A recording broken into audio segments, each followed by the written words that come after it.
Kamakailan nga lamang ay nagkausap sa opisina sa loob ng presinto.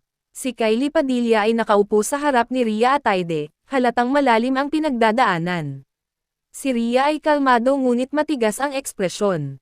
Sa gitna ng katahimikan ng silid, nagtitipon si Kylie ng lakas ng loob. Dumating siya upang magmakaawa kay Rhea Atayde, ang tanging taong may kapangyarihan para pakawalan ang kanyang ama mula sa kulungan. "Please, Rhea, kailangan namin siya. Kailangan ko ang tatay ko," sabi ni Kylie, nanginginig ang boses habang pilit na pinipigil ang luha. Tumitig si Rhea kay Kylie, tahimik at puno ng tanong ang kanyang mga mata. Alam niyang hindi magiging madali ang pag-uusap na ito. "Alam mo kung bakit siya nakulong, Kylie? Hindi ganon kadali to." Huminga ng malalim si Kylie, ang kanyang puso ay puno ng sakit. Alam niyang mahirap ang sitwasyon, ngunit desperado siyang mabawi ang kanyang ama. "Naiintindihan ko, pero hindi niya sinasadya. Hindi niya sinasadya ang nangyari." Hinawakan ni Kylie ang kanyang dibdib, dama ang bigat ng mga nangyari. Ang imahe ng kanyang ama sa likod ng rehas ay hindi niya kayang tanggapin. "He's all I have," bulong ni Kylie, ang mga luha ay tuluyan ng bumagsak. "Wala na akong ibang pamilya na malalapitan." Nakatingin lamang si Rhea, iniisip ang mga salita ni Kylie. Hindi siya sigurado kung kaya niyang magpatawad. "Kung ganon, paano naman ang ginawa niya sa amin? Hindi mo naiintindihan kung gaano kalalim ang sugat na iniwan niya." Alam ni Kylie na may dahilan si Rhea para magalit, ngunit patuloy siyang nagmamakaawa, umaasang mauunawaan siya nito. Alam ko ang sakit na naidulot niya. Pero pakiusap, Rhea, bigyan mo siya ng isa pang pagkakataon. Siya lang ang natitira sa akin." Tumigil si Rhea, napapaisip sa mga salita ni Kylie. Matagal niyang inisip ang lahat ng nangyari, ang sakit na dinanas nila dahil sa ama ni Kylie.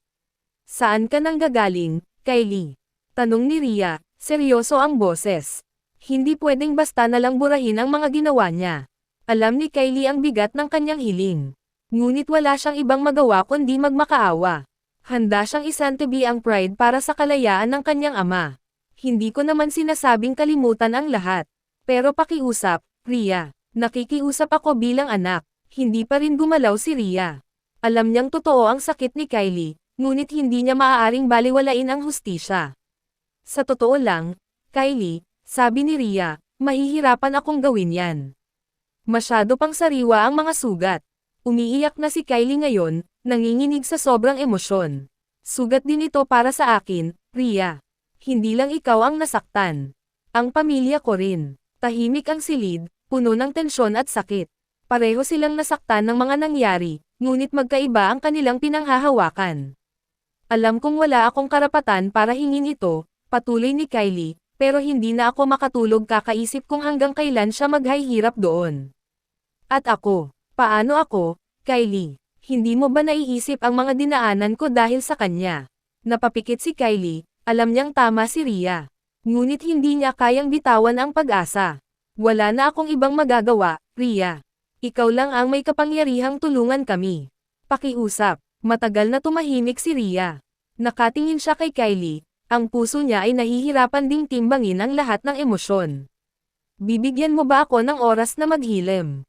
tanong ni Rhea, malamig ngunit puno ng katotohanan. Nagangat ng tingin si Kylie, umaasang may pag-asa pa. "Kung oras ang kailangan, ibibigay ko. Pero sana, sa bandang huli, makita mo rin na ang lahat ay may pagkakataon para magbago." Tumayo si Rhea, naglakad palayo ngunit sandaling huminto sa pintuan. "Hindi ko alam kung kailan ako magiging handa, Kylie. Pero kung talagang para sa ikabubuti, darating ang araw na magpapatawad ako." Iniwan ni Rhea si Kylie sa silid, ang huling mga salita nito ay nagbigay ng maliit na sinag ng pag-asa.